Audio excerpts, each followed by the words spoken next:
And welcome to In-Game Chat for Saturday, April 27th, 2024. Season 18, Episode 15. I'm Scott. And I'm RJ. Hey, welcome into the show, everybody. If you want to get in touch with us, please do reach out. Say hello, 334-272-9228. Pop in the chat room, say hello. Pop in on Discord and say hello. Go to our website to find all the links to do all of that, ingamechat.net. You can find us on Twitter at InGameChat. You can find us on Facebook there as well.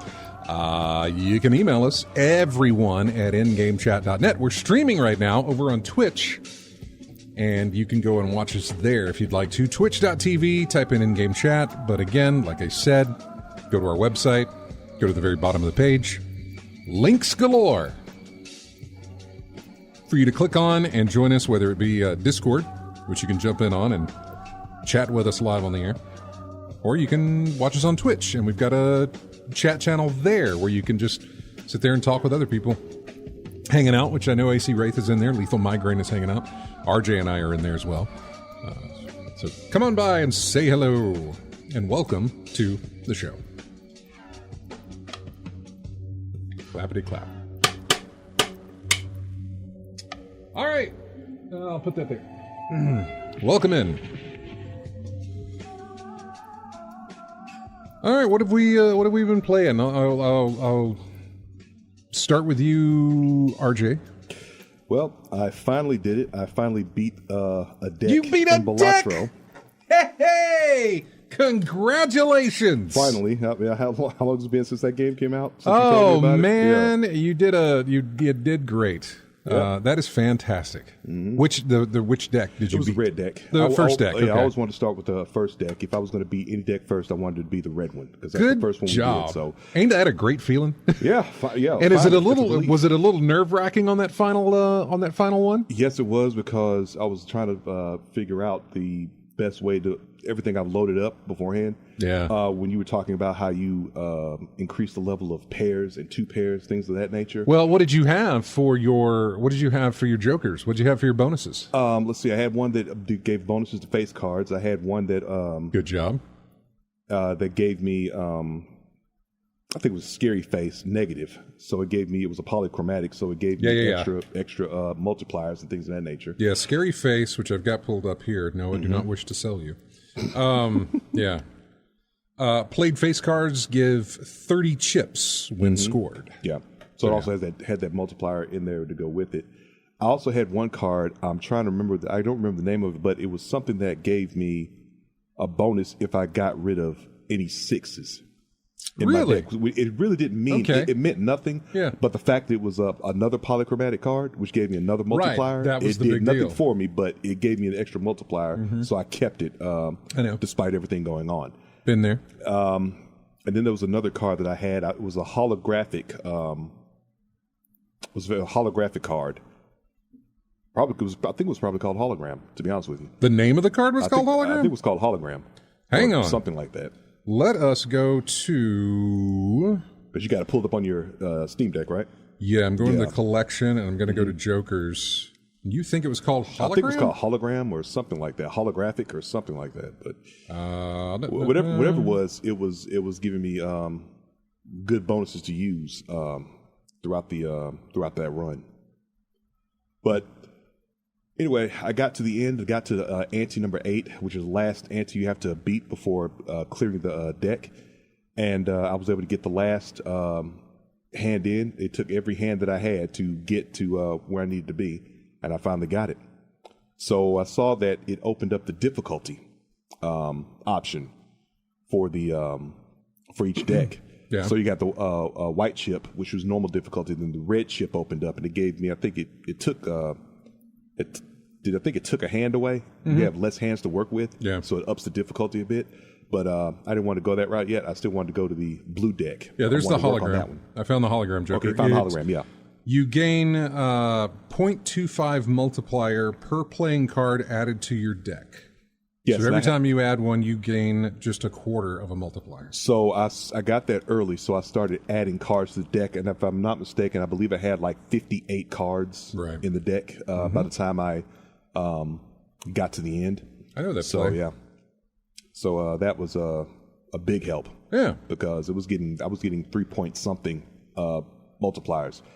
And I put it at the end so that after all the bonuses built up, it had an extra thing built up with it. So I kicked it up to ridiculous levels. What was your boss blind for your to finish the game? I'm to trying finish to the remember. deck?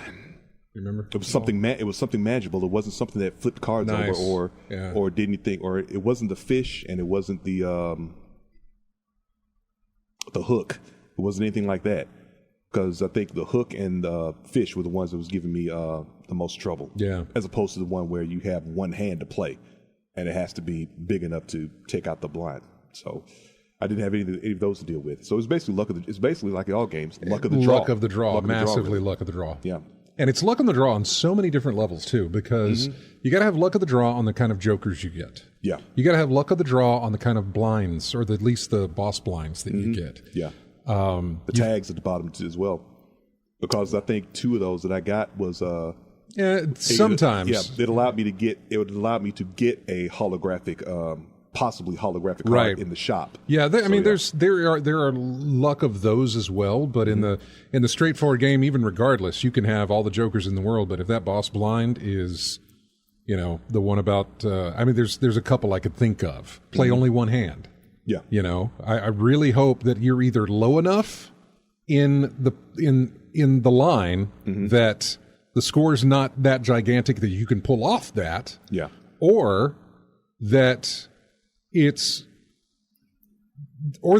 prepped enough that you could play one hand to defeat it in the later in the later stages, I'd say forget it. Yeah. Because if you got to play one hand on a boss blind in a very late stage of the game, you're screwed. You're almost near screwed on it because there's just nothing you can do. I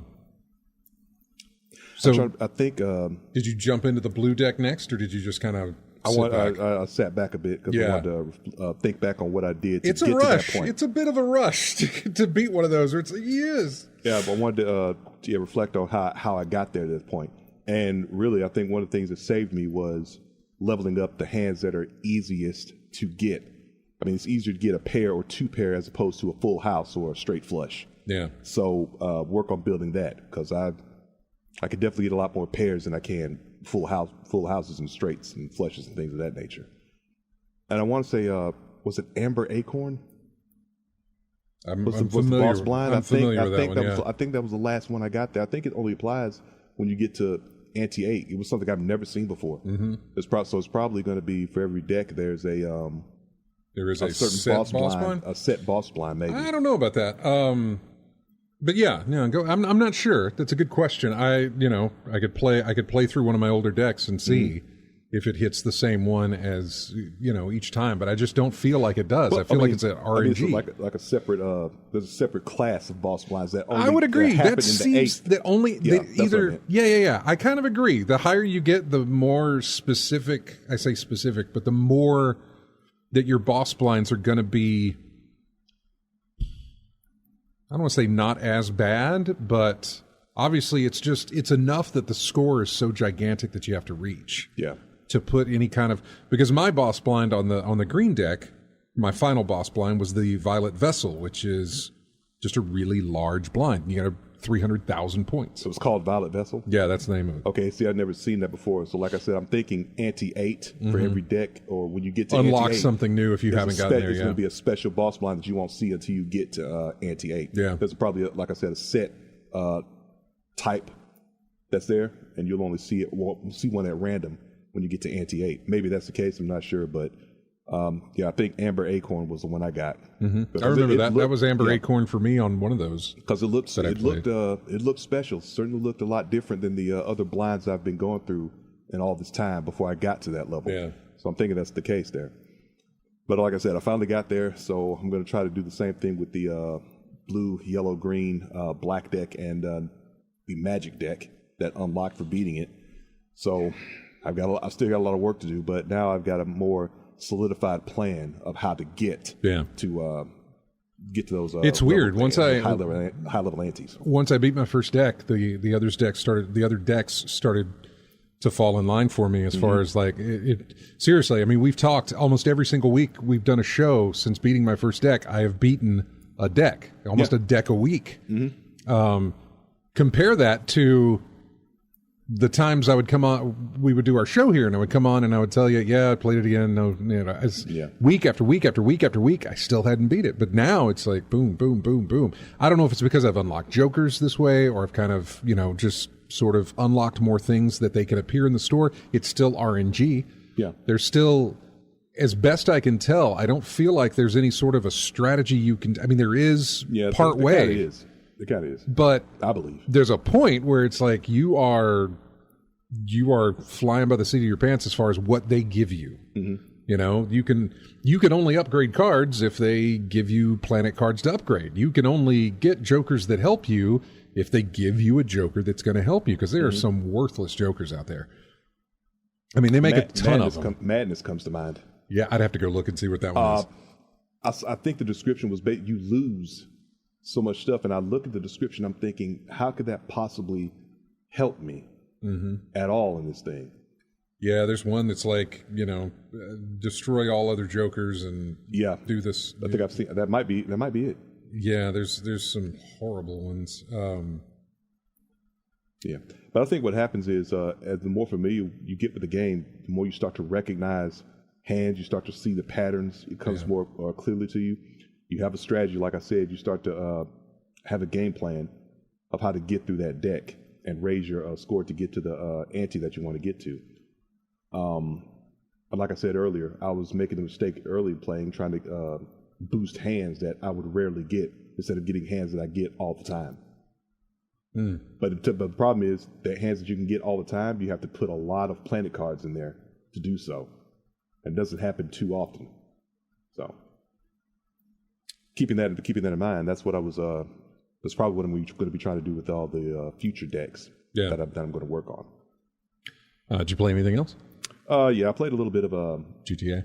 That too, but MLB The Show. Oh, hey, 23. Right. Not the new one, 24, but 23, because there was still a lot of things I wanted to do in that one. Do you have 24 yet? I don't have 24. You don't have 24. Okay. I may not pick it up anytime soon because, like I said, I'm still working on things at 23, and also with 23.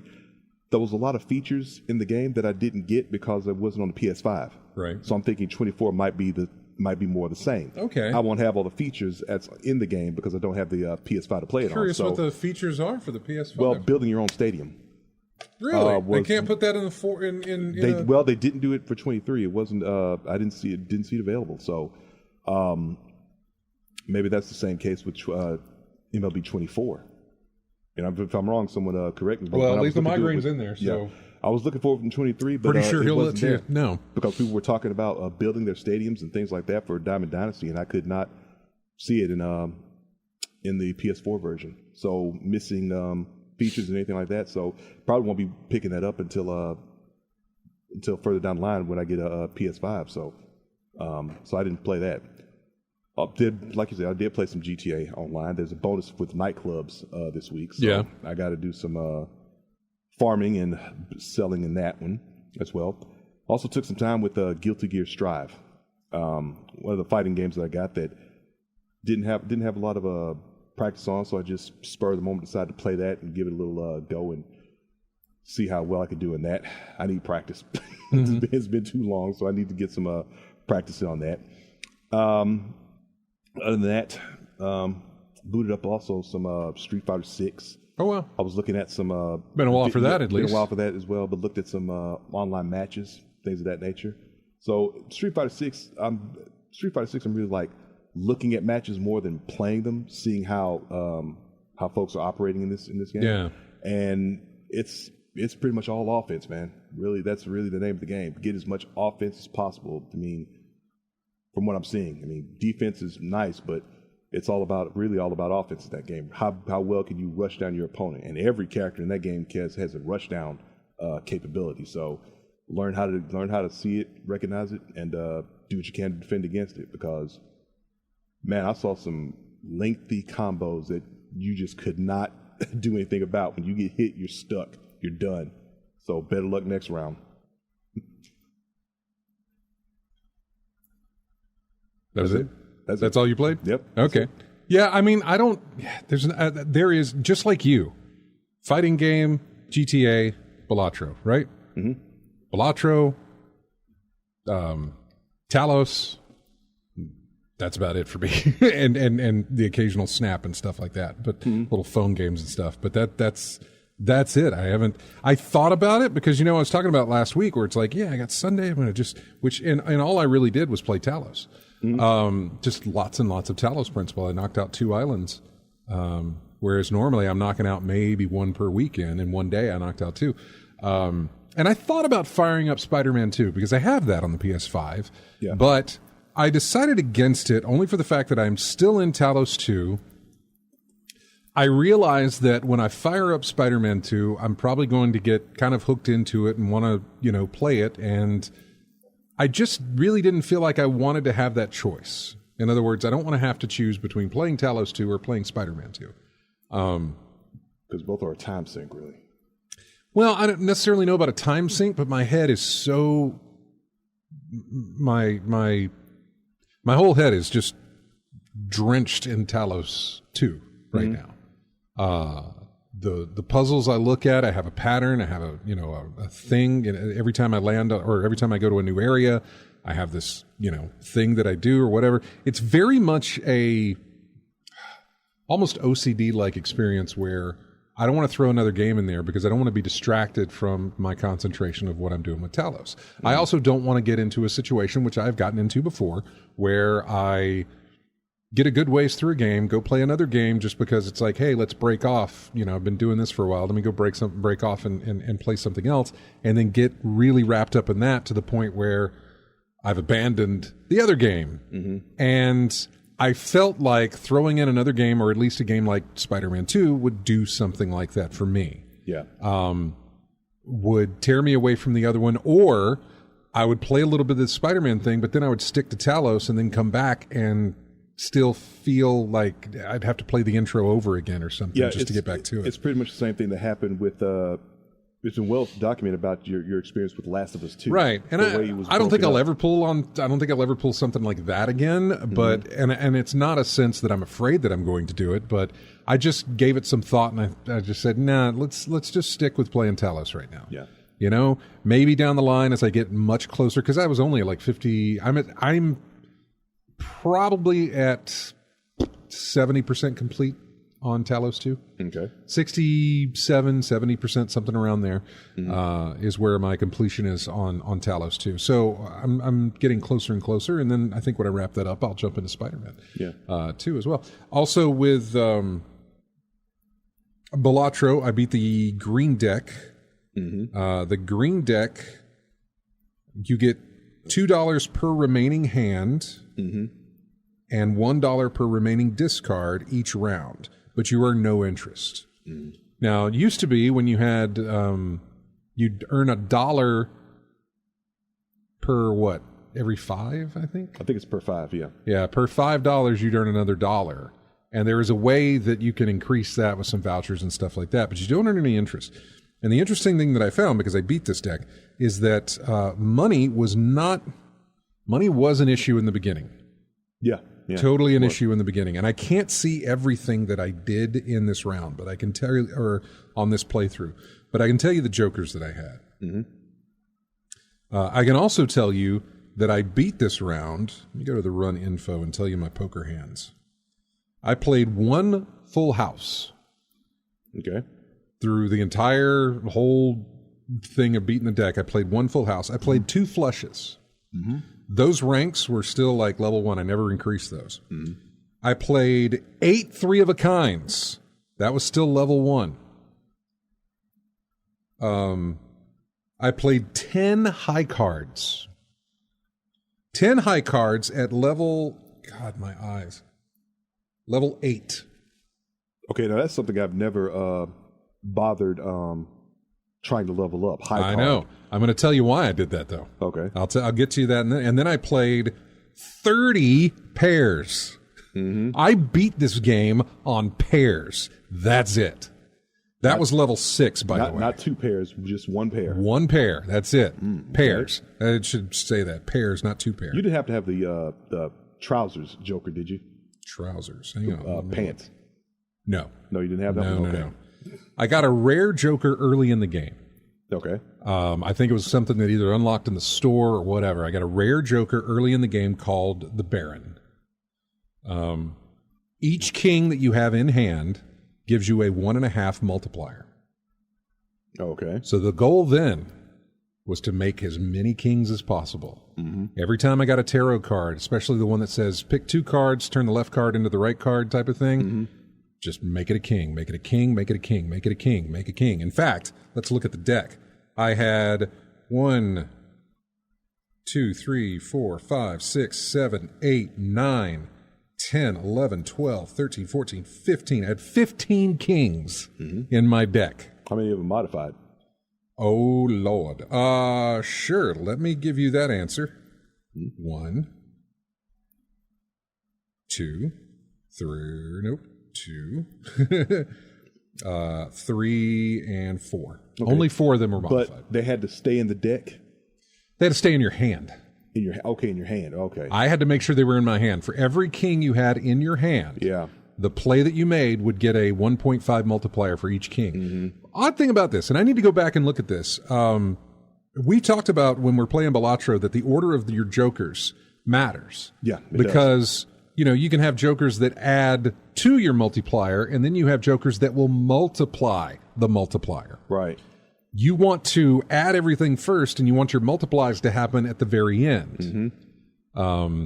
You don't want the one giving chips at the end. You want it at the beginning so it can make that number bigger. I want my chips and my plus multis at the front. Mm-hmm. I want my multipliers in the back, the last thing to happen on any of them. Yeah. The odd thing about that card, it doesn't matter where in the deck it was. Now, there's been a recent, I don't know if it's updated on the PlayStation, but I know there was on the PC. Mm-hmm. He updated it. And I don't know if he took it away, but every time I played a hand, it automatically hit that Joker card first. Didn't matter where it was. It would always count the kings and do my multiplier every single time first.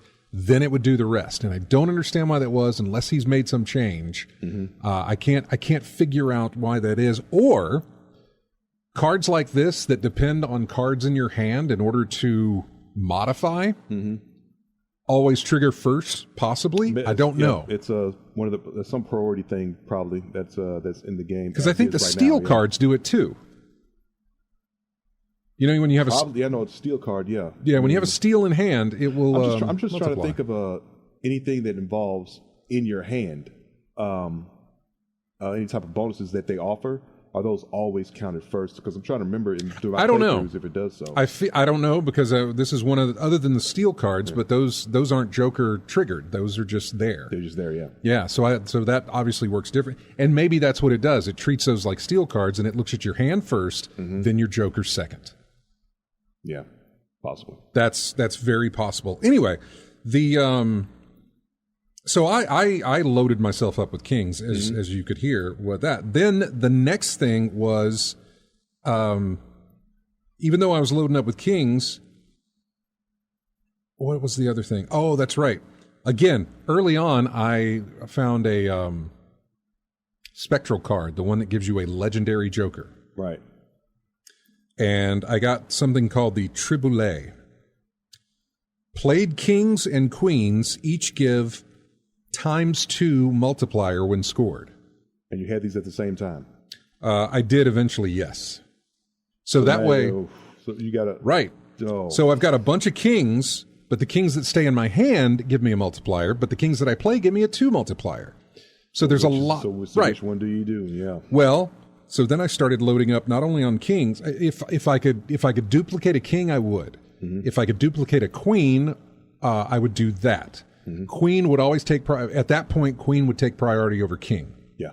But if there was only a king there, I would then do that, where I would get more kings and that sort of thing. If I did anything where you open up a card pack and you pick cards, or a king or queen took priority over anything else. Mm-hmm. If I was able to do that. The queens I had 1, 2, 3, 4, 5, 6, 7, 8, 9, 10. I had 10 queens in my deck. 27 face cards altogether, by the way. So you had tons to work with those. I did. And so if I had 2 queens, I would play those, also leveling up my pairs. Mm-hmm. So I'm going to get ×2 multiplier on both. If I had a bunch of kings in my hand, 1.5 each. Mm-hmm. Then what else did I have? I had Scary Face. Yep. Face card bonus. Yeah, he was good because he added chips. And I had a foil version of the Photograph. Mm-hmm. Photograph gives you a ×2 multi on your first played face card. Yep. And of course, I'm playing face cards because of my other jokers, so that's helpful. I had the blue joker, which gives me +2 chips for each remaining card in my deck. Card in your deck, yep. That one I could have gone with or without, but I had a negative joker, so it didn't matter to have him in there. I had the negative joker as was my half joker, which means I get a 20+ multiplier if I play 3 or less cards. So pair, which is why I was playing pairs or 3 of a kind. Anything that just was 3. Was a high card thrown in there with it? High card would be in there, because high card is less than 3, and it would obviously give me a 20 multiplier. So that's why I was also bumping. See, that's the other thing. I'm bumping up my high card because if I got a bunch of kings in my hand and I just play a 10, it's going to multiply that along with all these other things.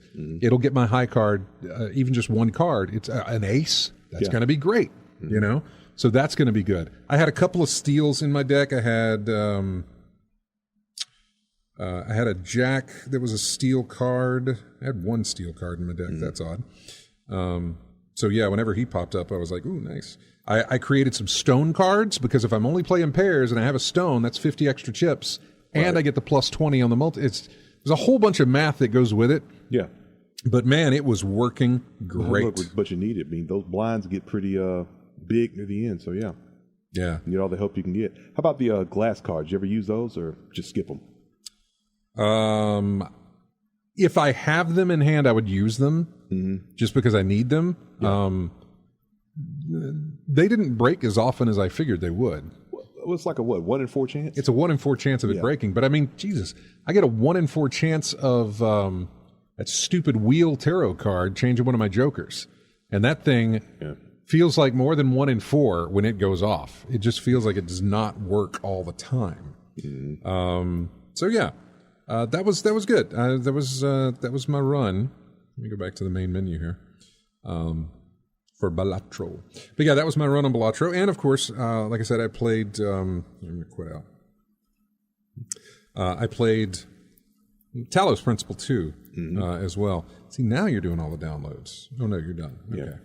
But but what you were talking about with trying to play multiple games at one time and losing track of the other. Yeah, that happens to me all the time. It's like, that's where I'm at with Sekiro.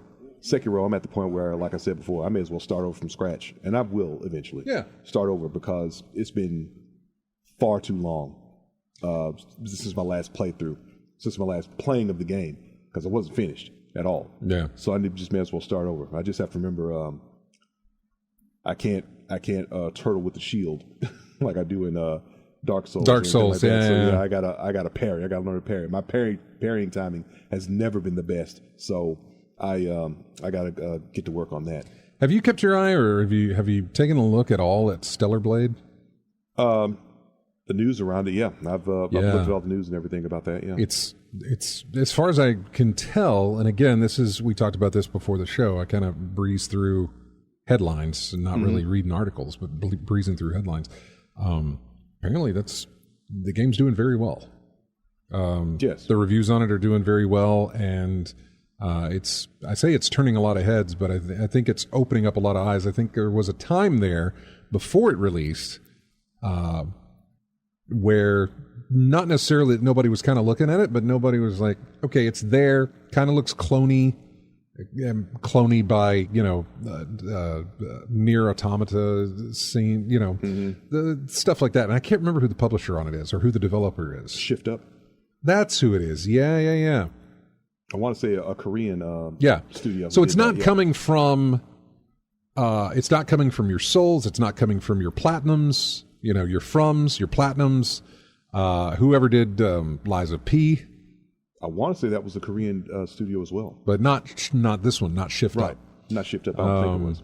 So yeah, so what I'm saying is it's got a lot of, this looks a lot like X, or this is a mix of this and this. And they're all very much in that vein of souls and platinums, froms and platinum type styles. So, but then like Digital Foundry did a PlayStation 5 review of the tech on it, and it's really, really good. And I kind of want to look into it. I need to watch that video all the way through. But yeah, hearing some good things about Stellar Blade. I don't know if it's for me. I tried Nier Automata, and I enjoyed some of it. Well, there was that demo that came out for it. There is a demo for Stellar Blade. I did not pick it up. I should do that. Yeah. I should definitely do that. And I don't know that it's on PC. I think it's only on PlayStation 5.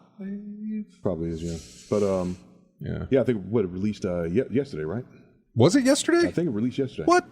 I thought it just came out this week. I mean, I get yesterday was this week. April 26th. You're exactly right. So, yeah. And if I'm not mistaken, no limited edition. Really? All the talk about, I don't think there was a limited edition for it. That's perfectly fine. I'm totally fine with no, you know what? They could continue to do that. Yeah, so now, of course, I did see steel books made for it, but from a completely different company. Yeah, Stellar Blade is, and I'll hit up Metacritic here. I'm not really up for that, but I'll hit it up here and see what I can give you on Stellar Blade for PS5, I believe. Yeah, Blades with an E there. Thank you. Not Stellar Blod. The Stellar Blood. Okay, yes, it is PlayStation 5. It is currently sitting at an 82 on the Metascore, although the user score has a 9.2. 82 is based on 118 critic reviews. The 9.2 is based on 115 user ratings. By the way, the 9 point, see, this is the weird part. The Metascore for the critic reviews goes to 100. The universal acclaim, the user score, that sort of thing, is a 10 scale. Yeah. So, yeah, when I say 9.2, it's not low. Don't get it twisted. I know. It's like, but the other one's an 82, and this one's a 9 point. What? That's strange, but no. So yeah, it's gotten some good reviews for Stellar Blade. But I haven't played anything with it. I haven't looked at it. Haven't done anything with it. First time I saw it on a trailer and something, I just was like, that does not look like it's for me. Kind of watching some gameplay now, and it might still not be for me, but I'm a little bit. I'm interested. Fast-paced hack and slash. It is, and I'm might come around to that. I don't know. We'll see. I'll watch some more about it just to be certain and be sure. Yeah. So as always, as with any new title, if it piques your interest, give it a look. And there's a demo. There's a demo. So give it an honest shot. And if it's not for you, it's not for you. If it is for you, give it a chance. There is a demo for it. So yeah. Talos 2 is the other game that I played. I'm still enjoying it. I still think it's just a wonderful, wonderful puzzle game. I've missed badly these games, and I am grateful that it's out there, and I'm going to be sad when it's over. That I'm not going to have it to play anymore. But I'm in love with that game. Yeah. It's beautiful. It's I don't want to say it's broad, but the areas that you are put in are just these massively wide open spaces.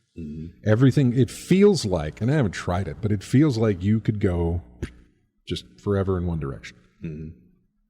I will say that I tried to do something like that on one of the maps, but I got to point on the mountaintop that I could not get over a barrier. Like I couldn't jump. My jump was reduced because I was hitting the ceiling, essentially. The ceiling, that actually isn't there, but yes. So anyway, I've taken some screenshots. If you go to my Steam profile on Steam, you will see some of those screenshots just to kind of get an idea of the scale that we're talking about. And there's some fantastic puzzles that I'm running into, some really, really good ones. Nothing that still, like I said, nothing that still rivals the time mechanic from the first one where you record yourself doing something and then you play that back while you maneuver yourself around your ghost, essentially. Mm-hmm. Moving through the puzzle, helping you out. And you don't have to think in that sort of whatever term I'm trying to say. It's not necessarily it's not a 3D type sense, but it feels almost 4D. Like you don't have to think. It doesn't break your brain. But there are some of them that feel like they will. Mm-hmm.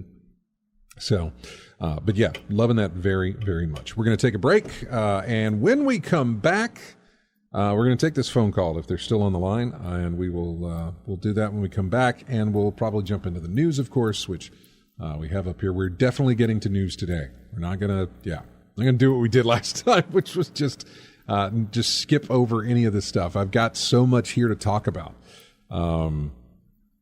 Although it's kind of just, more Fallout news, some Steam stuff that they've done to change some things we didn't get to last week that I wanted to get into. So yeah, plenty of stuff coming up for you. We got music here. We're going back to the past for our tracks this week.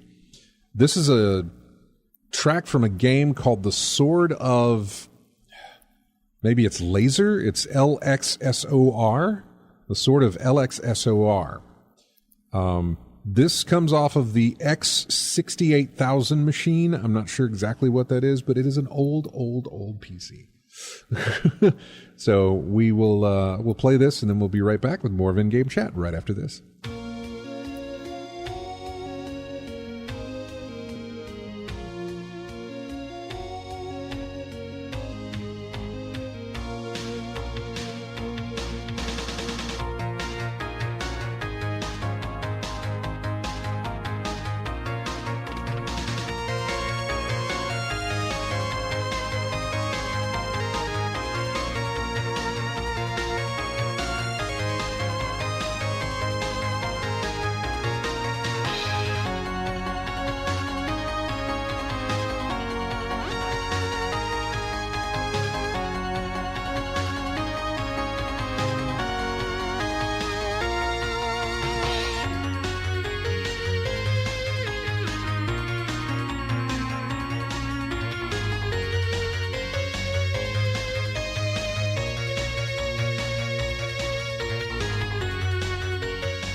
Welcome back to In-Game Chat.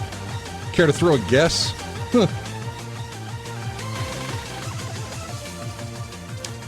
Is it a racing title? It is not. Is it a rhythm game? Like amplitude or frequency? It is nothing like that. There may be rhythm elements involved. I've never played the game myself. But it is not your typical rhythm game, however. There may be some rhythm involved, but I don't believe it. I don't think so. I have no idea. It's boss battle music from Pokemon Typing Adventure. Okay. Which is why I said it may have some rhythm, because you may need to type to the beat, possibly. Not to that. But yeah, no, 300 words per minute. But yeah, I'm not sure. Yeah, if you don't mind errors and no punctuation and missing spaces, yeah, I can do 3. But I'm just saying, I have no idea. You know, I'm being very, very broad because I have no idea. There may be some rhythm involved. I still say the best typing teacher game wise I've seen is still Typing of the Dead. Typing of the Dead, yeah. That is the best typing teacher I've ever seen. None of that Mavis Bacon. Is Bacon or Beacon? I always said Bacon. Yeah, I don't think it wasn't though, just because it's bacon. Yeah, close enough to it. Yeah. Type if you ever see it, folks. Typing of the Dead. That's the best typing teacher out there. Typing of the Dead.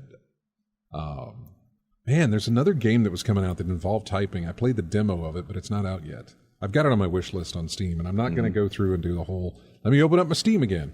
I can't remember what it's called. I demoed it. I played it. Or I've talked about it on this show as well. So I see Multile has joined us in the chat room. God, I haven't seen him. Hey, Multile, happy birthday, by the way. It's a little late, I think. Was it yesterday or earlier this week that you had a birthday? Regardless, happy birthday to you, sir. Stephen Van Dam is in there. We've got Mark Zink, Lurks, Lethal Migraine, Fwoxty, Drunk Degenerate, Strapsnat, Doink. 8 Row, AC Wraith, also Tarsay and Regrezes.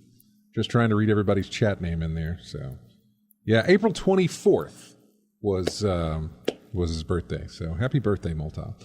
Drunk Degenerate said, tried Manor Lords, hooked me for 5 hours without taking a break. I am very curious on Manor Lords. I've heard some good things, but for $30...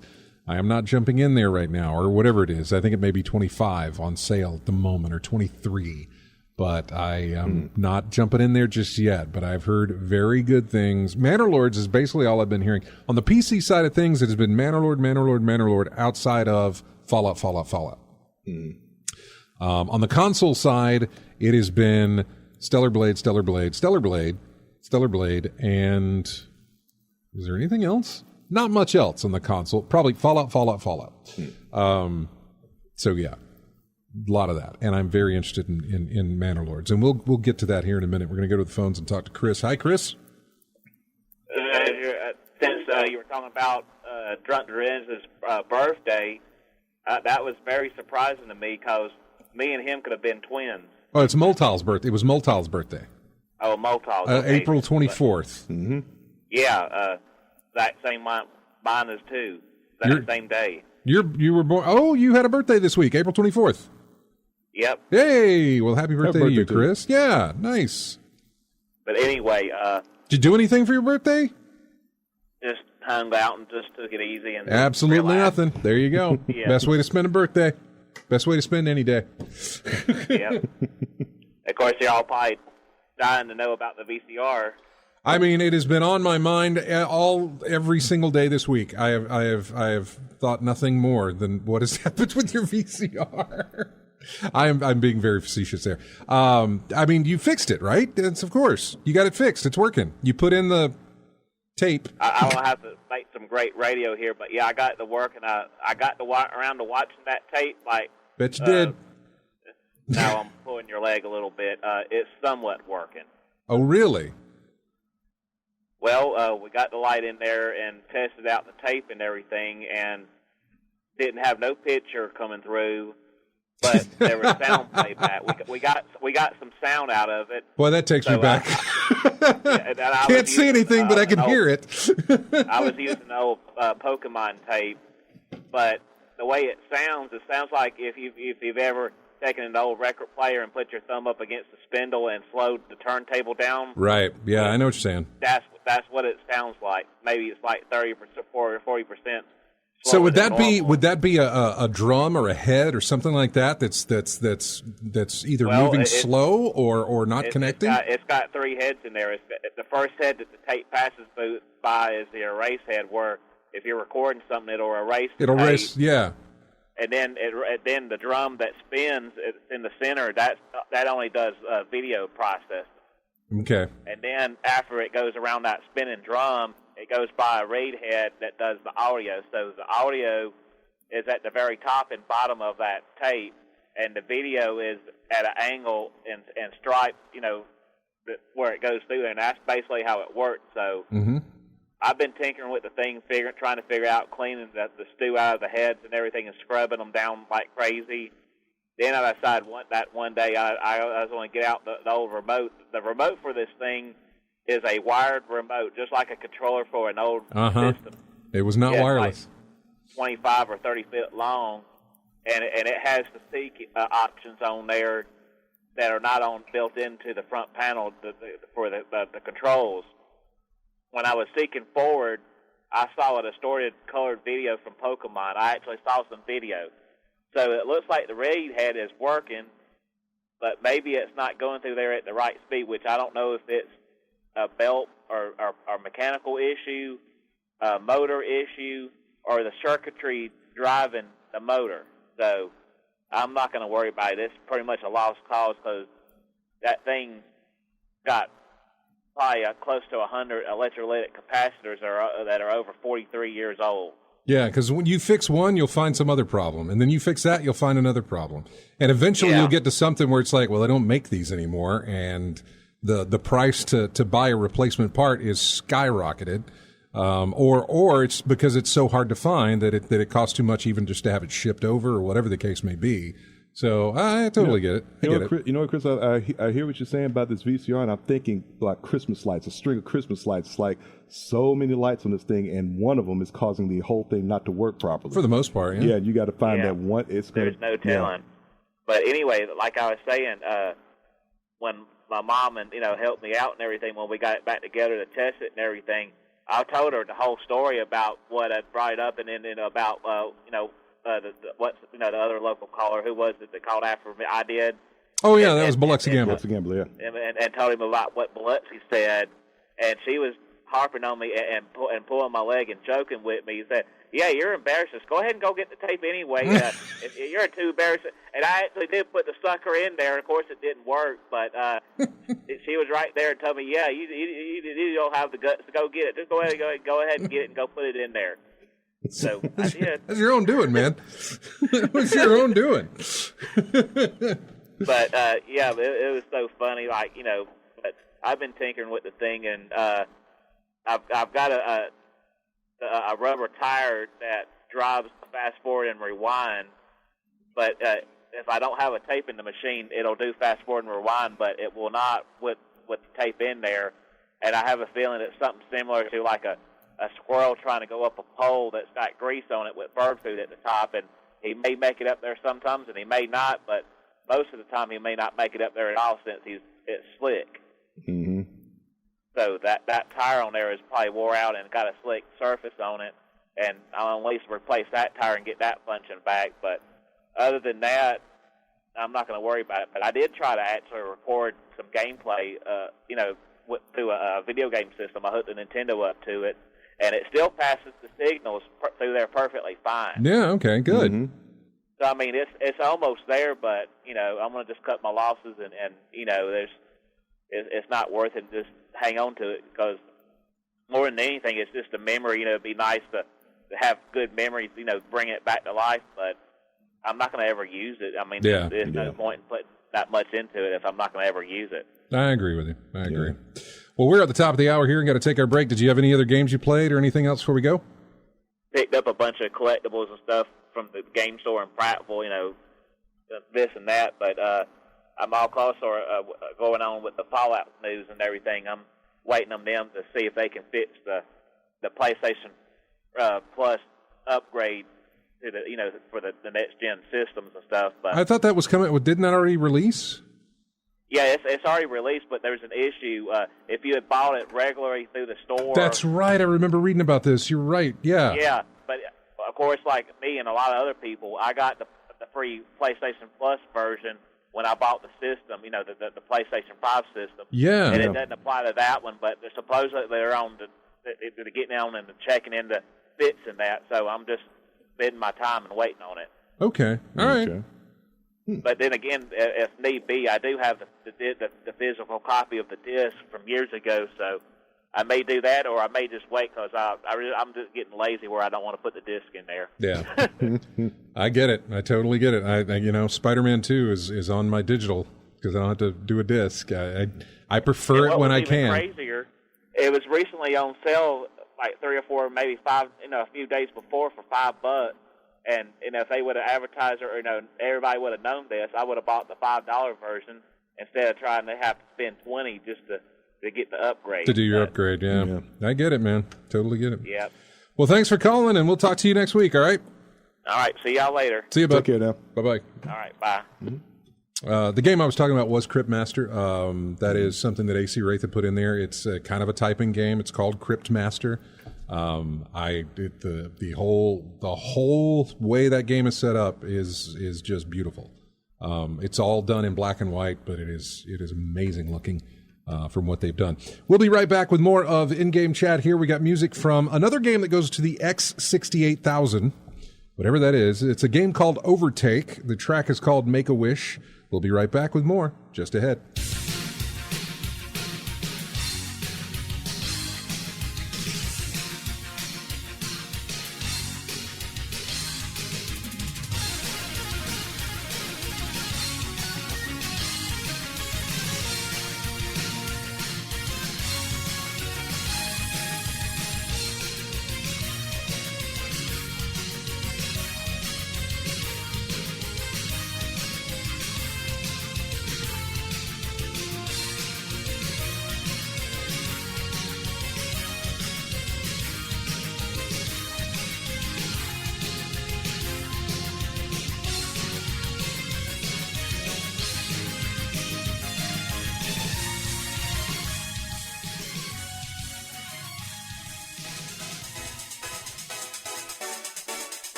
This has got to be intro music, right?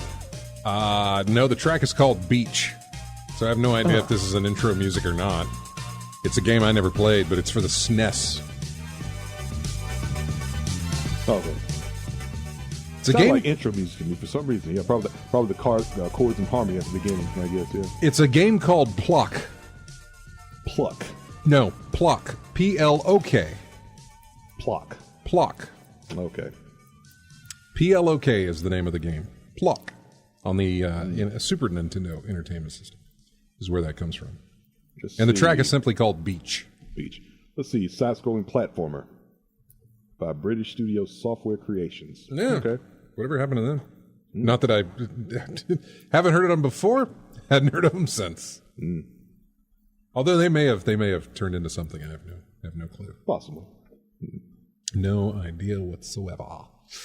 So yeah, Chris posted a picture of the X6800 or 68,000 that we're talking about there. You had mentioned that you looked it up. It was in Japan only, I believe. Yeah. And it was a computer made by Sharp. Yeah. Yep. So, let's see. Let's jump into the news. Some of the older news that we didn't get into was the Sony PS5 Pro. We know we're getting one. We're not exactly sure when we're getting one, but we are getting one. It is unannounced, but widely expected that the PS5 Pro should run games at 60 frames per second with ray tracing, upscaled to 4K resolution using the console's spectral super resolution technology called the PSSR. The Verge reported on this, saying Sony will allow games to boast of being PS5 Pro enhanced while offering lower frame rates if they still offer a boosted maximum resolution on Pro compared to how the game runs on the vanilla PS5. A third option allows for a game to be described as PS5 Pro Enhanced, despite having no frame rate or resolution boost, if its developer enables new ray tracing effects for a visual difference.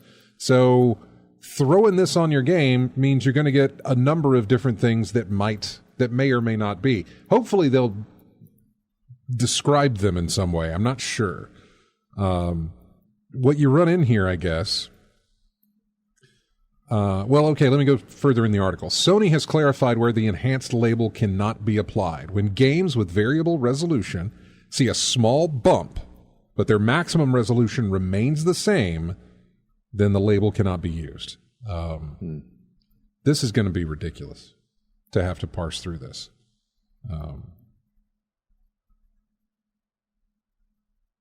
To find a game that says PS5 Pro Enhanced, and then maybe somewhere on that box, I guess, I say box, but somewhere on the description to know how it is enhanced, rather than just giving it the, because you heard all of those different ways that it can be enhanced. You know, if it bumps if it's 60 frames per second, bumps the resolution of 4K and does all of that, that sounds like it's enhanced.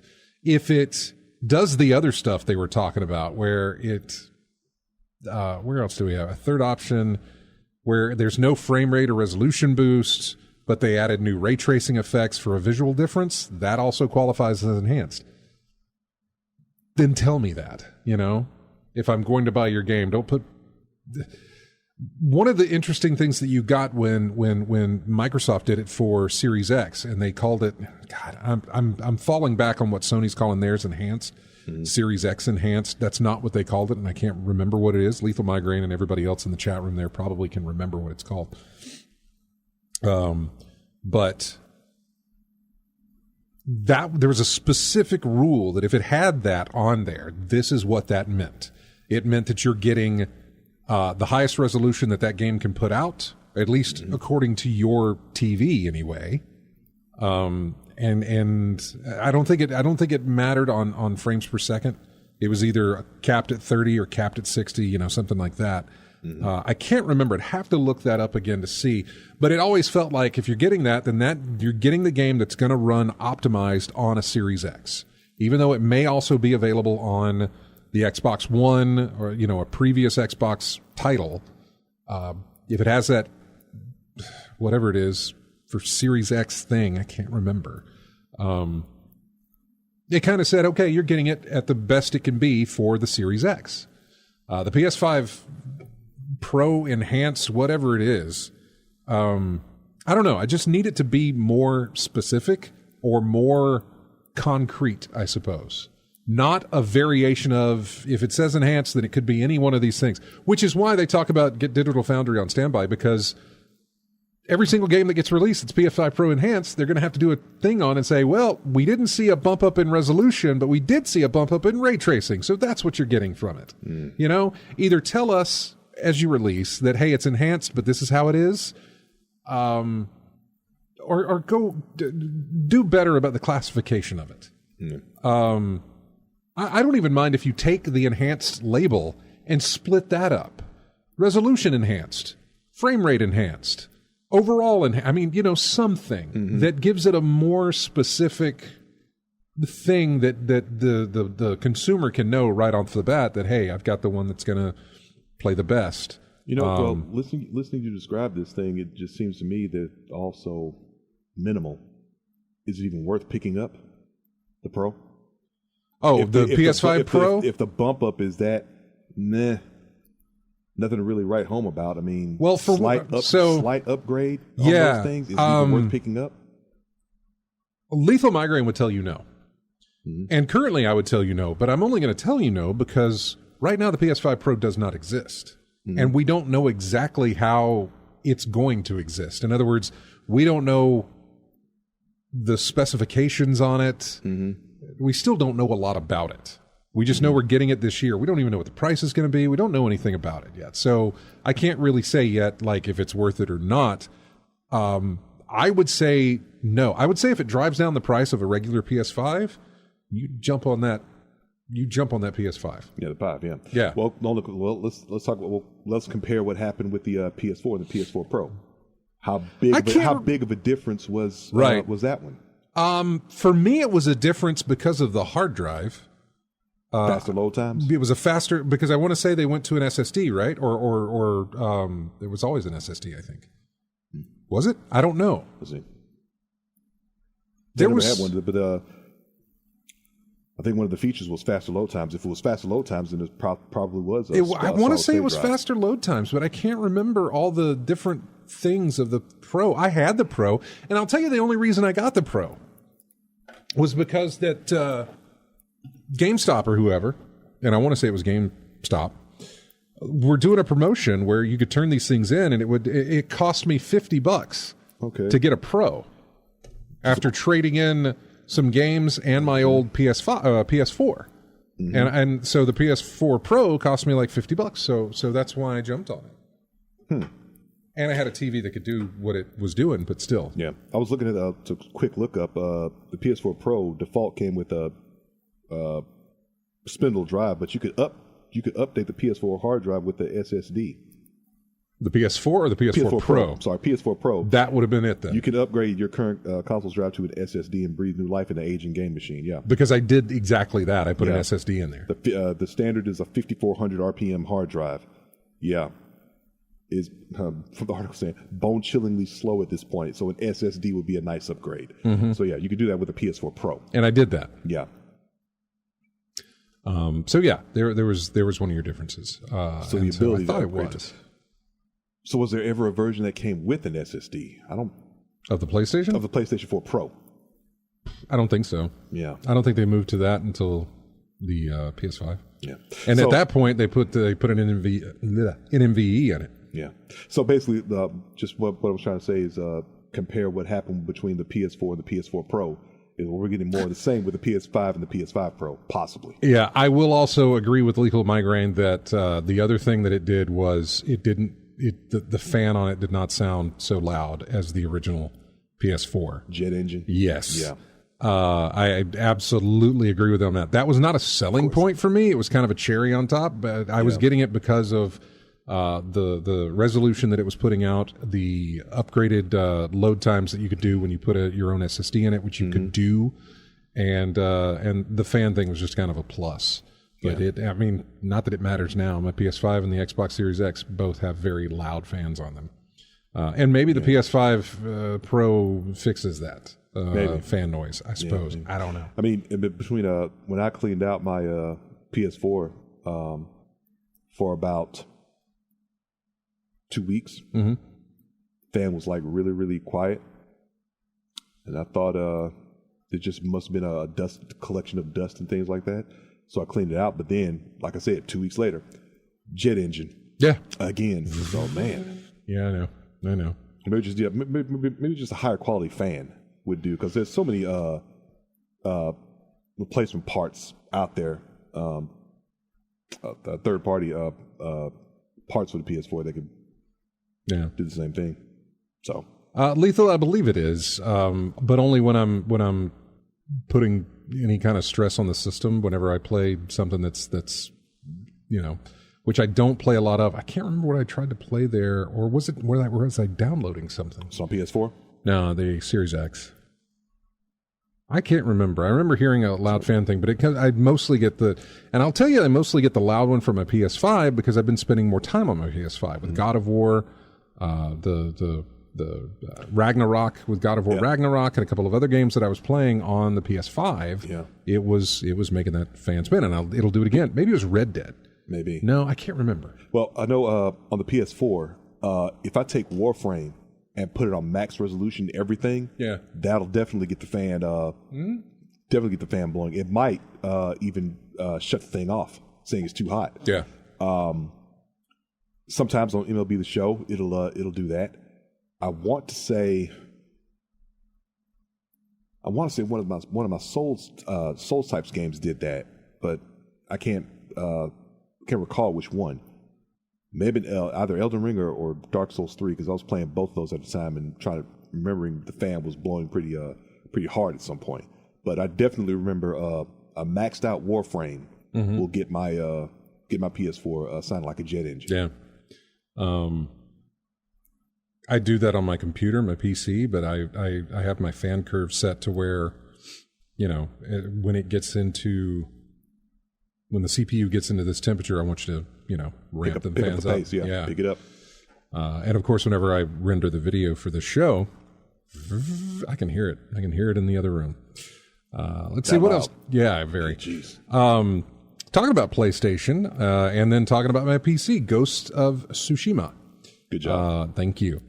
I own this, and I want to say I own the upgraded version for PS5, but I really want it on the PC.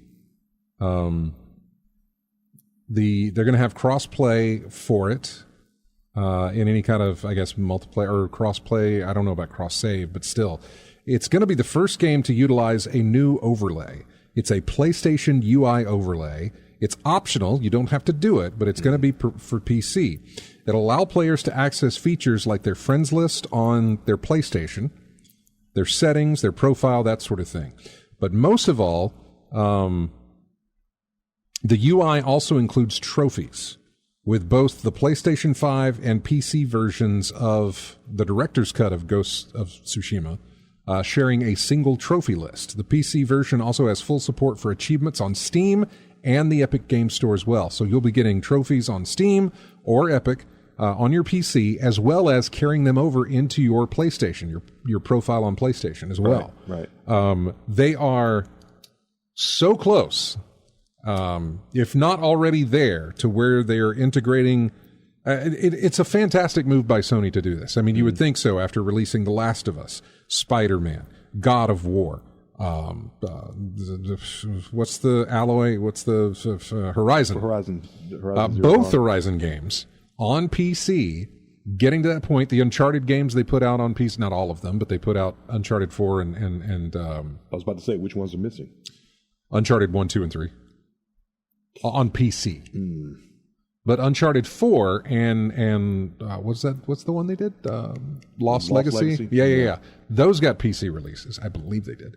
I know 4 did. That's they could have cleaned up if because they made that collection for the PlayStation, the 1, 2, 3 Uncharted collection. Yes, 1, 2, that 3, was for right? the PlayStation 4. Yes. Yeah. Because they took the 3 games from the PlayStation 3 era, put them on PlayStation 4, and then released Uncharted 4 on that. The same thing, because that's something's missing. But the fact that they got around to releasing these things, and then finally got a UI that sort of connects to your profile on PlayStation and that sort of thing, it's really, really it's just a great sign all around that they're integrating PC more into their. I don't know. They always looked at PC as like, that's Microsoft's turf. We're not going to budge in on it. We don't want our stuff there because we want to sell consoles. Now, I will say, think of it, that the releases that we talked about, that they've already done, this one as well, the director's cut, it is a long wait between the release on PlayStation, whatever, the console, to the PC release. There's a very long wait in between. I know they're trying to shorten that, and they will eventually, but there's still going to be that period of, we're going to put this on the console first, sell some units, then we're going to move it on to PC and make some extra revenue that way. But yeah. I'll do that with Bloodborne. Well, I'm very curious as to what they're going to keep doing with this, but Ghosts is the first step in doing that. The new overlay feature is available on all Windows PCs and will be accessible from the in-game menu or for keyboard players, pressing Shift F1 on your keyboard. Crossplay has also been confirmed for the cooperative online multiplayer Legends mode for Ghosts. As a general point, those interested will need to sign into their PlayStation Network account to access this mode, but having the option there is great. They also shared the system requirements for PC. I wanted to say PC system requirements, and then I wanted to say system requirements for PC, but I ended up saying piston requirements. Regardless, this looks like I'll be able to play it just fine at high settings, which is 1440p, which is what I've got for a monitor, 60 frames per second. I'll be good for that. With the graphics that I've got, the processor and everything else, I'll be good to play it at 1440, 60 frames per second. Now, I think right now on PlayStation 5, and I would have to look this up somewhere, I think if I'm playing it on PS5 in the other room, I'm going to be playing at 30 frames per second in 4K, I think. I can't remember if it's 4K or if it's maybe upscaled from something else. I'm not sure. But the more I hear about it, the more I'm like, oh man, really want to play that on PC. But it's hitting out full price when it hits PC. So it's like, I've got the game over here already on my console. Do I really want to throw an extra $60? Of course, it'll also get discounted. Steam sales and the like, eventually. Yeah. Let's see, what else do we have for some of the older news here? Because I did want to get to some new stuff here. We do have to take a break, though. We're going to come right back and dive into more news that we've got here. But this is music from, see, when we come back from stuff, I give you a chance you can guess. When we go out, it's hard to throw a bone to you. It's hard to say, hey, can you guess? Although, I think you can, and I'm going to do that. Name that tune? Because I think you can. Maybe. I don't know. Which pot is this going to play out on this one? So I'm going to go low with it. The name of the track. This is an older game. This week it's been older games, as you could tell from the X68000 that we're talking about. Yeah. What was the year on that you said? 85, 87? Yeah, something like that. Yeah. Oh, wait, it says it's 90s. Chris says it's from the 90s. 90s, okay. But yeah. Anyway, this one, I don't know what the year on this one is. In fact, let me look this up for you. I'm going to try and help you out with this. Video game. It released, November 15th of 2005. It was on the PlayStation 2, GameCube, PS3, and Xbox. It was everywhere. Yeah. Okay. It was. The name of the track is called Gun Fortress. Here is the track, and we're gonna put you to the test here, RJ. Watch him fail.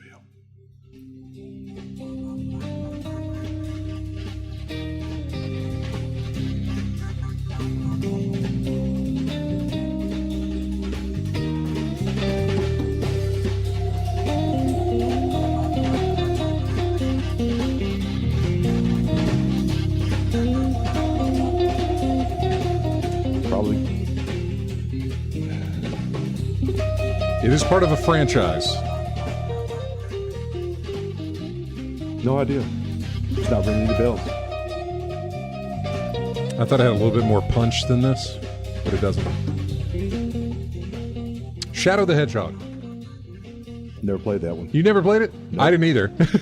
But I knew you had played the Hedgehog, Sonic games. Yeah. Sonic, but yeah. never played Shadow, huh? No. I could have sworn you had. Anyway, Gun Fortress. We'll be back with more of In-Game Chat right after this.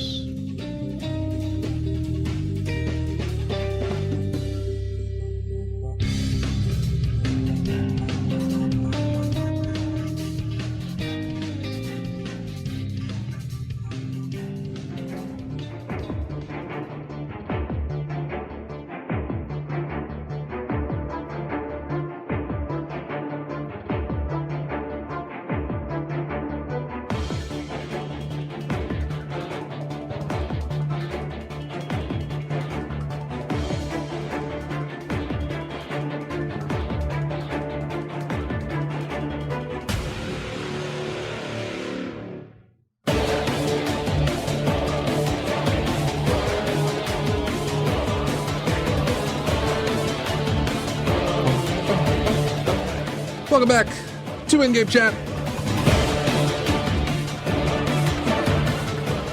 This is music from Grid Legends. That's a racing game.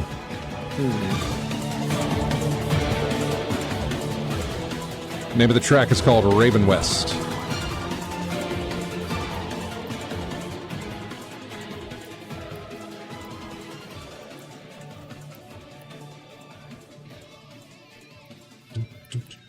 Anyway, welcome back to the show, everybody. The next track we've got comes from, I think, from a Saturn game. Yeah. In fact, let me look it up real quick just to see.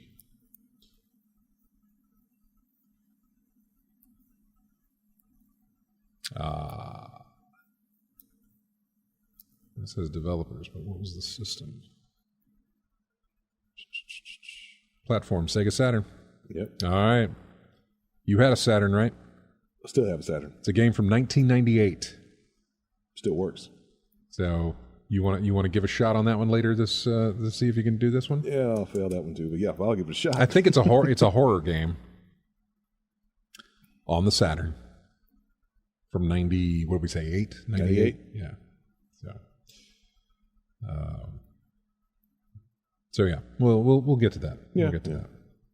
Yeah, recurring theme. Name that. I know. Well, the older stuff can be kind of fun that way. The newer stuff, it's like, who knows? Who knows on the newer stuff? But some of the older stuff, it can be fun to guess.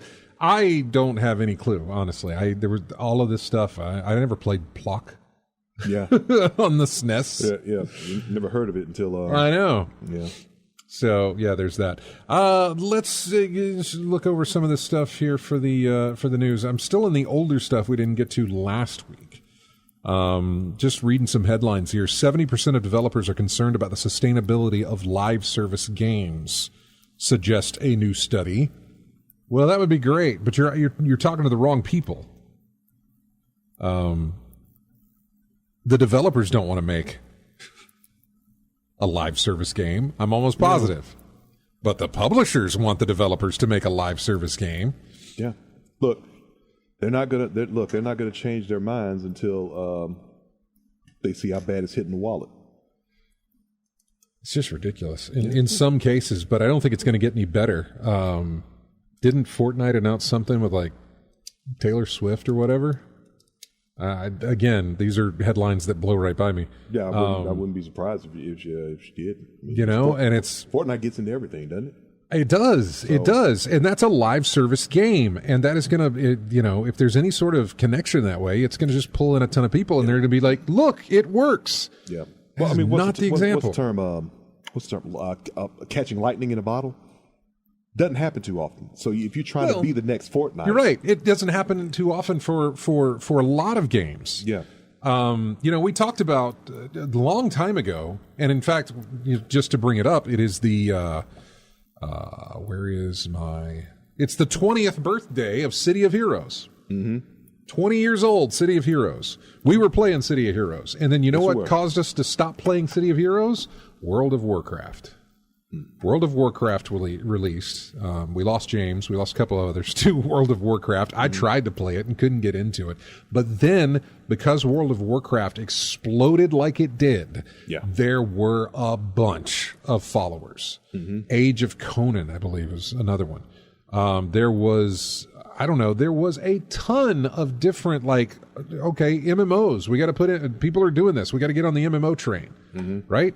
And a lot of them started, and a lot of them failed. A lot of them did not last. Mm-hmm. The amount of subscribers was just not there the pie was not big enough to split, or at least World of Warcraft owned so much of that pie that there was just no room really for any others.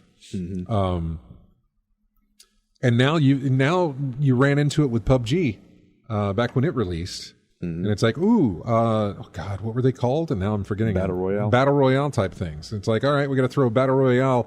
If our game isn't a Battle Royale, then we need to put a mode in it that allows it to be one, so they can play the Battle Royale mode, and we'll sell them on that. Or if our game's already released and we didn't put anything in there, let's build one now and attach it as DLC and have them into the Battle Royale mode, because that's the big thing. That's the thing that people are wanting to do.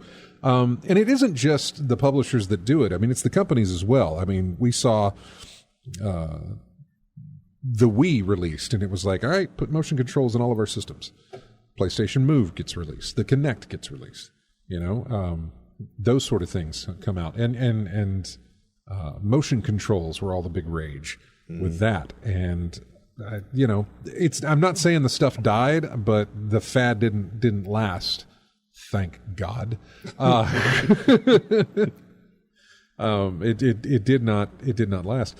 But games tend to do that. When you've got a big blow up of a game where it just pulls in a bunch of money, people try and I suppose I would say rightfully so. They're going to see something and say, let's get a little bit of that while we can. Yeah. Strike while the iron's hot. I totally understand that they're going to do that. But there's a point where you do that, you get the money, and then you back away because you're going to oversaturate the market, which it already is. And unless you've got something that can make you stand out. And I don't mean, we're going to do Fortnite, but we're going to use different characters and all these other things. Apex Legends was able to manage that. And I don't exactly know how, but because I don't really follow any of this stuff.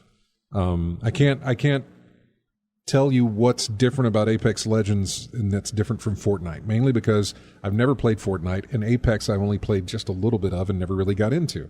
So I can't tell you what one's doing that the other one isn't, and why it's surviving. I have no idea. I really don't. No, I'm just thinking about what could possibly make games stand out amongst all the copycats, other than cost, and benefits. Well, I would say in the world of Apex Legends, and again, I can't say any of this with confidence because I haven't played it, but it feels like they got a good company behind it with Respawn, the Titanfall guys.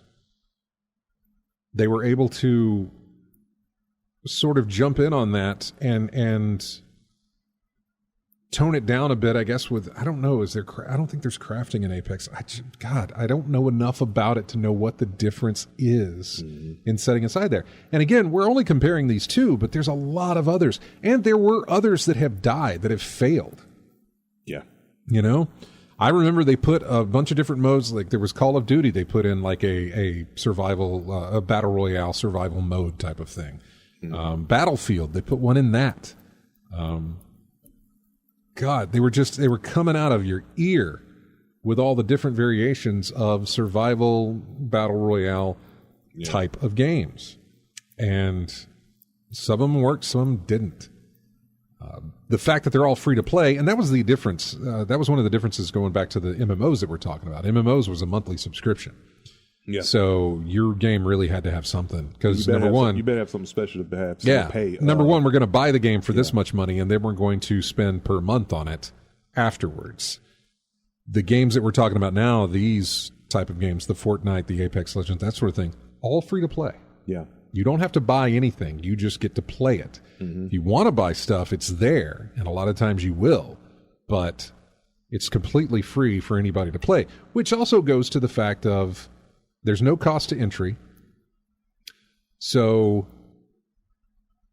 a lot of the copycat games had that baked into them as well, where it's going to be free to play, but all of these other things are paid for. And again, even though it's free, you can oversaturate the market. And people will, even though it's free, people will not stick around for your game. And your game lives and dies by how many people are playing it, because that's how many people are possibly spending some money on it. And so, I don't know, you got to have some sort of hook. And I think Apex was able to find that hook, and I think Fortnite was able to find that hook, whatever it is. Fortnite started the hook as far as what we're talking about here. Yeah. But yeah, Fortnite's just a game I'm never probably ever going to play. Same here. What's the other one? Roblox? Is that a thing? I don't know, man. Listen to us talking. I've heard of it. Roblox? What is that? Roblox? Yeah. Look, back in my day, Roblox, you couldn't move on the road. Anyway, Legos. Yeah. But in my case, it's just a genre I never got into. I tried. Give it an honest shot. With Apex. I didn't try with Fortnite, but I tried. Yeah, it was free. Why not? It is. That's exactly the point. It's like I can demo the game, but I can demo the full game for free for as long as I want to, to decide if I want to put some money in it. But it just didn't hook you. No, it didn't. And and it never has, that other, and even stuff like Splatoon never hooked me. I liked it. I liked, watching it get played, and I had some fun playing it. Single player I actually really enjoyed in that game. But it just never hooked me, the multiplayer aspect. Yeah, in terms of Fortnite, I've seen so much video of gameplay and looking at it. I mean, it just never hooked me. Yeah, and I keep getting on my PlayStation. I keep getting those random ads for buy Fortnite. I'm like, no, delete, get off of here, because I'm not. It's just not for me. Yeah, same thing. I'm getting a lot of we're getting a lot of chat there. Roblox is so massive that it's publicly traded. It's more VR chat mixed with a game called Dreams, which is now shut down on PS5. Roblox market cap is currently $23 billion. Wow. Multal says it's very over for people to mess about with. Yeah, it's kind of like what was it, Jerry's Mod or whatever? Gary's Mod. Gary's Mod. Yeah. Where you can manipulate. You can basically use Roblox to design games. Mm-hmm. Yeah. But again, that's something I've never really looked into. Mm-hmm. It's never pulled me in that direction. Mm-hmm. So, what else did we have? The numbers for Fallout games are just skyrocketing. In fact, if you want all the Fallout there is, Fanatical, I believe, is hosting a bundle right now for like $20. You'll get every single Fallout game so far. Fallout 1 and 2, Fallout Tactics.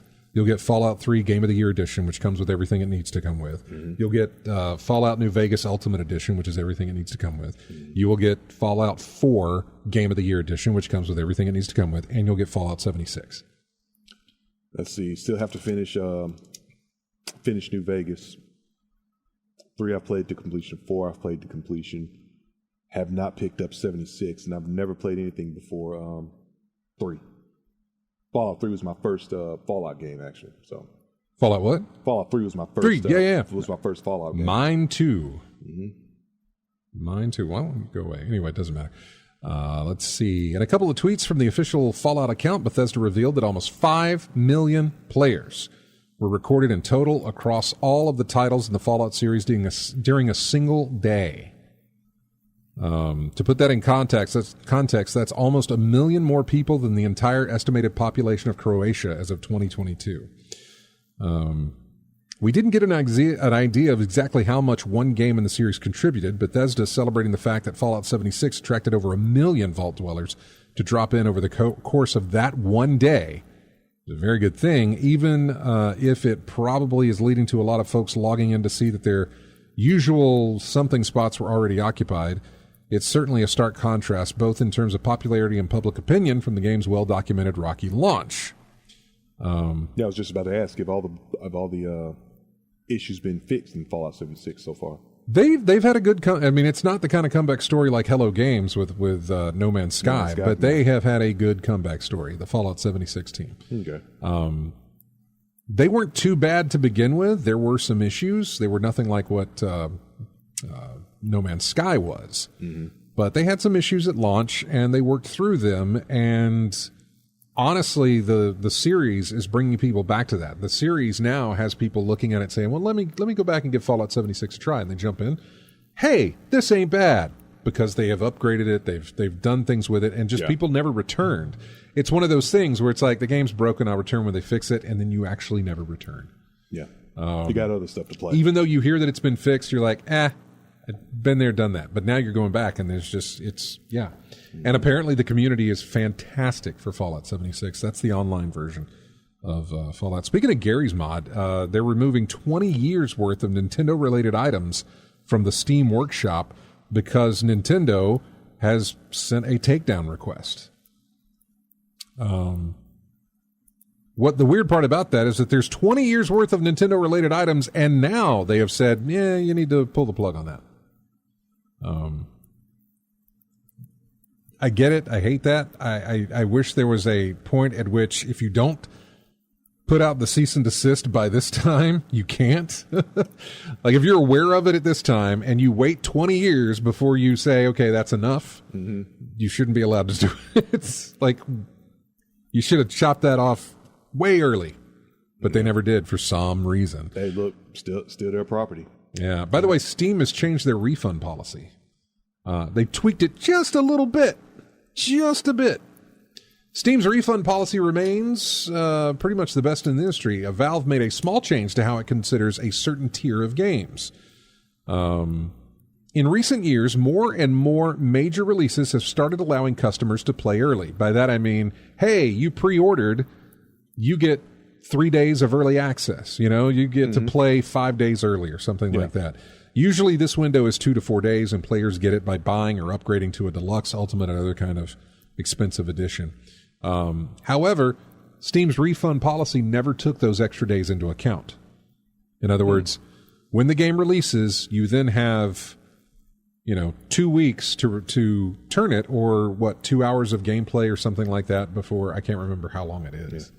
In a very brief note posted to Steam, Valve said that playtime accrued during those advanced access periods will now count towards the Steam refund policy, which is a 2-hour period. You either have it for 2 weeks without playing it and you can return it, or you have 2 hours to play it before you lose that ability to. In other words, if you play it for more than 2 hours, you can no longer refund. That's yours, yeah. Yeah. So, yeah. That's one of the... As with any other game, of course, if you've never played the game, you request a refund at any point prior to the start of the advanced access. Steam's normal 14-day refund window does not start until the official release date, so that isn't changing. So you don't have the advanced days to tack on to the 2-week window that you get. So apparently a lot of people were buying the Ultimate Editions, playing the game during that early grace period, getting everything they need to get out of it, and then returning it after the game released either 2 hours or 2 weeks later. You know what I'm saying? Yeah. So they were I say rightfully using a loophole. I mean, if it was available to you, sure, go ahead. Why wouldn't you? I totally get it. I still to this day have not done a refund on Steam. Yeah, I mean, how big is that backlog now? It's huge, but I've never. Besides all the games you pick up on sale and everything like that. I know. Normally, I buy the game on sale, and normally I'm not making a purchase until I'm absolutely sure I want that game. I do not use, and maybe I should change that, but I do not use Steam as like a rental. Let me play it for 2 hours, see if I like this. I don't. Let me return it. I've never done so. I mean, when I see something that says a game that gets my interest and it's like, what, $3 as opposed to 25? Yeah. You may as well go ahead and pull the trigger on that one and get that. Yeah, right. Like so Manor Lord. Okay, that's what usually happens. Yeah, Manor Lords would be a good example. I don't know if Drunk Degenerate is still in the chat room there, but Manor Lords would be a good example where that game probably needs more than just 2 hours of play for you to get into it. It's a city builder, a city survival builder type thing. Yeah. You're going to need more than 2 hours to get kind of an assessment of that type of game. Yeah, that's true. To me. Yeah, exploring, getting all your stuff together, seeing how things work. Yeah, it's going to take a minute. Yeah. So that's my thought on it. But yeah. What else do we have in our news there? BlizzCon 2024 is canceled, although they will come back in future years. I'm not sure why that happened. Oh, well, maybe because they're not owned by Activision anymore. Now it's Microsoft, so I don't know. Maybe that's a thing. The FCC has restored net neutrality, thankfully. 6 years without net neutrality, but now we have it back. Thank you. What else do we have? The Switch 2. No, nothing really about that. I've never even read the article, much less the headline. I thought we were going to get a date or like, hey, it's supposed to be next year for the Switch 2, obviously. And yeah, so I don't know. I think that's probably it. We got some new images for The Wolf Among Us 2. Even though we got a delay on that game, and there's been promise that yes, they're still working on it, and we should still get a release for it, even though we thought it might be dead, but apparently it is not. So anyway, I guess that'll wrap it up here. I want to thank everybody for joining us in the chat room. I'm still playing Name That Tune, by the way. Okay. Yeah. Thank you to everybody who joined us in the chat room. Thank you to everyone. In fact, let's see if I can do a quick rundown here of who's in here. Well, it's the same people that were in there before. So thank you all for joining us. Thanks for coming to our TED Talk. That's going to do it. That is it. We're done. You guys have a fantastic week. And we will see you next week. Right now, it is time for RJ to name that tune. Jeez. Basically, you're just naming the game. The name of the track is called Puzzle. It is from a Saturn game released in 1998. and it is a horror-themed game. The music may not be horror-themed, but we'll see.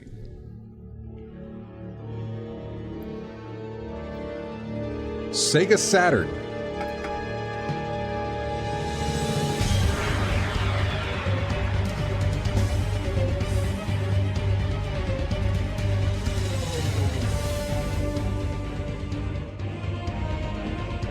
Any idea? Not familiar to me at all. Okay. I'm thinking of Alone in the Dark, because I'm thinking of those horror things I've seen on Saturn. But yeah, this might have been a Japanese-only title, so I may have messed you up on that one too.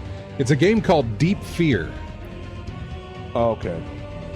Does that ring a bell at all? I know of the game, but I never owned it. But you know of the game. I never owned it. I know the game. Yeah. More than I can say for myself. I think it was described as Resident Evil on a ship. Oh, okay. On a derelict ship. Oh, Deep Fear? Deep Fear, yeah. I get it now. Nice pun, guys. All right, have a good one. We'll see you next Saturday.